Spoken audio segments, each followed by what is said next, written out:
করেন টিকটক বানানো শুরু করছি, একটু যেন আল্লাহ সফলতা দেয় না। টিকটক সেলিব্রিটি তো আমাদের দেশে আছে। আসলে মূলত বিষয় হলো এখানে বলদ কাদেরকে বলছি জানেন? যারা ফেসবুকটাকেই নিজের জীবন মনে করে, সে মনে করে এটাই একটা ছোটখাটো দেশ, এই রাষ্ট্রের প্রধানমন্ত্রী হলাম আমি নিজে। এজন্য তার যেটা মন চায় সেটাই লেখে। তুই আমার লাইক দিবি না, তোর তোর খবর আছে, একদম মামলা দিয়া দিব। তুই লাইক দিলি না কেন, তুই আমার রিকোয়েস্ট অ্যাকসেপ্ট করলি না কেন, এই ঝগড়া লাগছে দুই বন্ধু এই কারণে। কখন দেখি এটা কোনো কারণ হইল? এই বলদ কি গাছে ধরে না পেটে ধরে বলেন?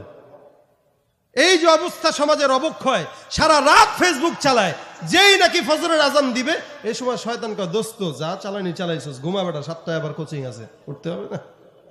সারা রাত জাগতে পারলো, 5টা মিনিট নামাজটা পড়লে সমস্যা ছিল কি? ওই তো হইলো ফেসবুক বলদ, ঠিক না?